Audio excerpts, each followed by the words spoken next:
In the beginning, the world was whole, a kingdom of peace, untouched by sorrow, unstained by death.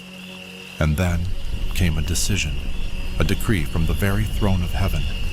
Let us make man in our image, after our likeness, and let them have dominion over the fish of the sea, over the birds of the air, over the cattle, over all the earth, and over every creeping thing that creeps on the earth. And so, from the dust of the earth, he was made to rule, to subdue, to reign. He was given dominion over all the earth, a king among creation, the image of the Almighty imprinted upon his very being.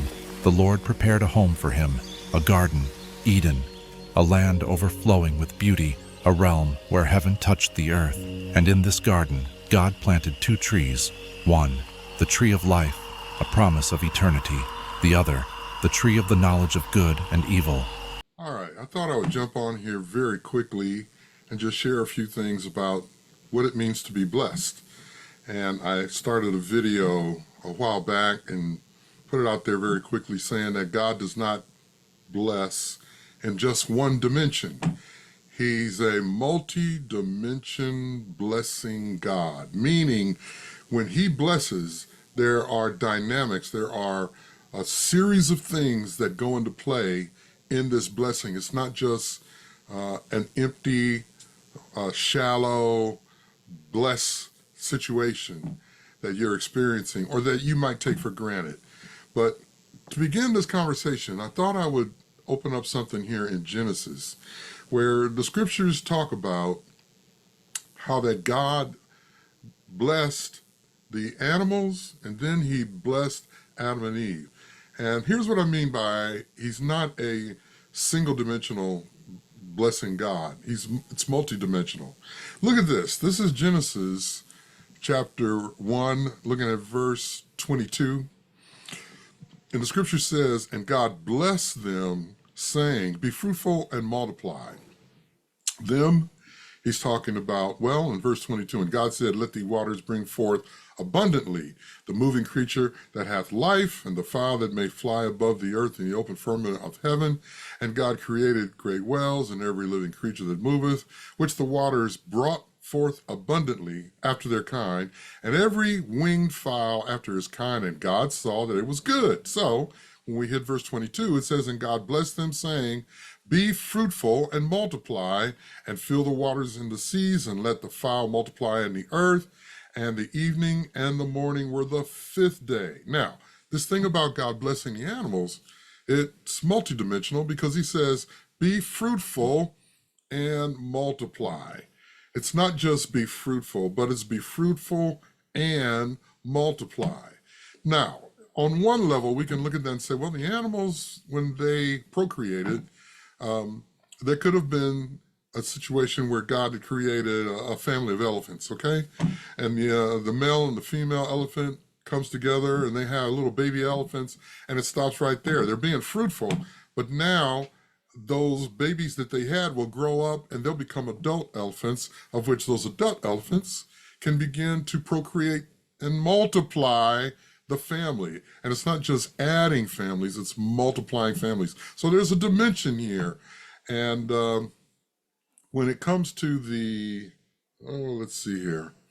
When it comes to God creating Adam and Eve, I'll open this up in another time, but I'm just going to put it out here at the beginning and say, in verse 26, the scripture says, "And God said, let us make man in our image and after our likeness. Let them have dominion over the sea, over the fish of the sea, and over the fowl of the air, and over the cattle, and over all the earth, and over every creeping thing that creepeth upon the earth." So God created man in his own image. In the image of God created he him. Male and female created he them. And God blessed them. And God said unto them, be fruitful and multiply, and replenish the earth, and subdue it, and have dominion. And it goes on and says, over the fish of the sea, and over the fowl of the air, and over every living thing that moveth upon the earth. And if we're just flatlining looking at this, and just looking at the black and white, and just saying, well, this is exactly what it says, it's just speaking only to this situation. Some might say that. Others might say, no, it's got to be farther reaching than that. Look, I'm going to let you all just think about that for a minute. What could that possibly mean? And I'm going to tell you, as I mentioned in that first video, when I had brought up this aspect of God blessing, that anytime there's a situation in the Bible and it's the first time that a word is mentioned or a situation is presented, typically we see the law of first mention being appropriated to that situation, of which the law of first mention says anytime something is mentioned, it holds pretty true to the same meaning all the way through the Bible.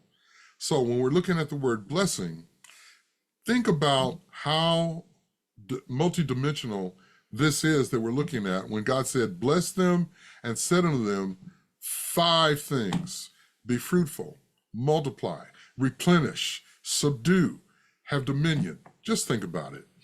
You can either just let it be a narrow understanding, or you can allow the Spirit of God to teach you the depth of His Word. On that note, God bless.